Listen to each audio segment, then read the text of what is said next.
कौन है? मैं हूँ। अंदर आ जाओ।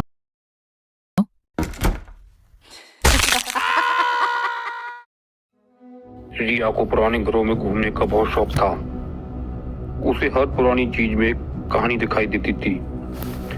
जब उसकी दादी बीमार पड़ी तो उसकी माँ ने उसे उसके पुराने गांव भेज दिया, जहां एक बहुत बड़ा और पुराना घर उसका इंतजार कर रहा था।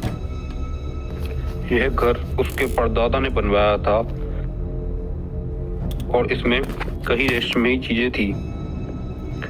रिया को यहाँ आकर बहुत अच्छा लगा, लेकिन एक बात ने उसका ध्यान खींचा। घर के सबसे पुराने कमरे में रखा एक बड़ा धूल भरा शीशा। यह शीशा दिखने में मामूली था, लेकिन ये मामूली नहीं था। इस कमरे में मत जाया कर, दादी ने उसे चेतावनी दी। यह शीशा बहुत पुराना है और इसके बारे में अजीब अजीब बातें सुनी गई हैं। रिया ने दादी की बात को मजाक में ले लिया। उसे भूत प्रेत जैसी कहानियों पर भरोसा नहीं था, लेकिन वह यह नहीं जानती थी कि यह शीशा कोई आम शीशा नहीं था। अगले दिन जब दादी सो रही थी, रिया चुपचाप उस कमरे में चली गई। कमरा ठंडा था और उसमें अजीब सी घुटन भरी गंध थी। उसने शीशे के पास जाकर उस पर जमी धूल को अपने हाथ से साफ कर दिया। जैसे ही शीशा साफ हुआ, उसमें कुछ अजीब दिखने लगा। यह कोई साधारण प्रतिबिंब नहीं था। उसकी परछाई हल्की सी हिल रही थी, जबकि वह खुद बिल्कुल स्थिर खड़ी थी। रिया ने घबराकर पीछे हटने की कोशिश की, लेकिन उसके पैर जैसे ही जमीन पर चिपक गए।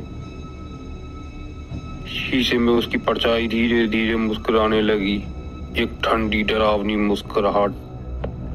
रिया ने खुद को समझाया कि यह सिर्फ उसकी कल्पना है और वह जल्दी उस कमरे से बाहर निकल गई।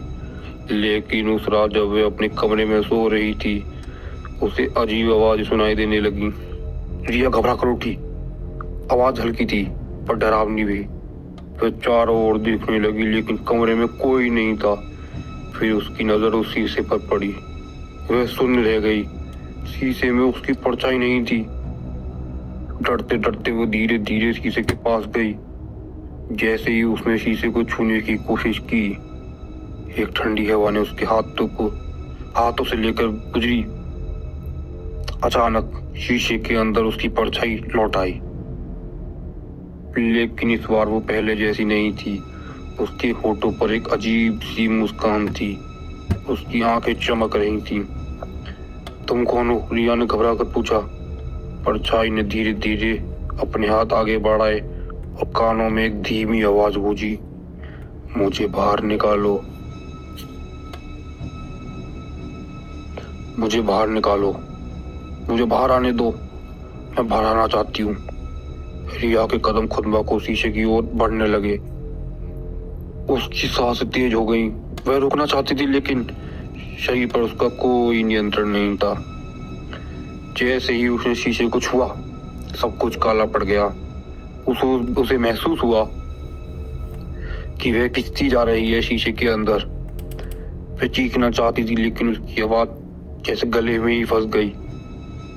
अगली सुबह जब दादी कमरे में आई तो उन्होंने रिया के शीशे में सामने खड़ा पाया। रिया तू ठीक है? उन्होंने पूछा। रिया मुस्कुराई, लेकिन उसकी मुस्कान कुछ अलग थी। उसकी आंखें पहले जैसी नहीं थीं। शीशे के अंदर एक अंधेरे कोने में असली रिया कैद थी। चीखती चिल्लाती, लेकिन उसे कोई सुनने वाला नहीं था। उसकी आवाज बाहर तक आ ही नहीं रही थी। उसे कोई नहीं सुन सका और बाहर अब उसकी परछाई असली रिया बनकर घूम रही थी।